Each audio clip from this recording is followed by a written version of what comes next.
প্রিয় দর্শক, আমার হাতে দেখতে পাচ্ছেন এক টুকরো চন্দন কাঠ। আর এই চন্দন কাঠ দিয়ে আমি আপনাদেরকে আজকে ভাত খাওয়া প্লেট তৈরি করে দেখাবো, যা আগে কখনো কেউ দেখায়নি। এটা দিয়ে আমার ভাত খাওয়ার একটা প্লেট তৈরি করে দিতে হবে। সম্ভব? সম্ভব। পারবেন তো ভাই? হ্যাঁ পারবো। দেখি তৈরি করেন তো। দর্শকের একটু দেখাই দিয়ে চন্দন কাঠের প্লেট বানায়। আচ্ছা ঠিক আছে।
আচ্ছা আছে ভাই, না দিলে শুনতে বলো, বেশি টাকা না তো।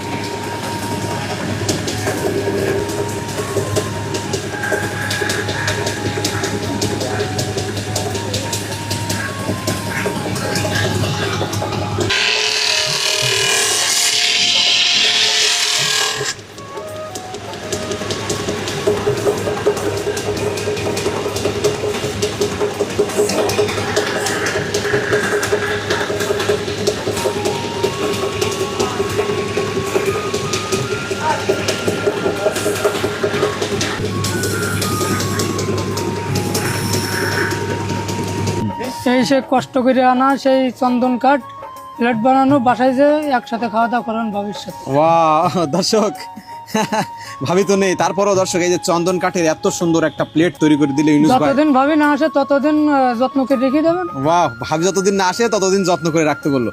কত সুন্দর! আপনারা কিন্তু তর্ক করবেন যে এটা চন্দন কাঠের না, আপনাদের বুঝাবো কি করে যে এটা অরিজিনালি চন্দন কাঠের থালা।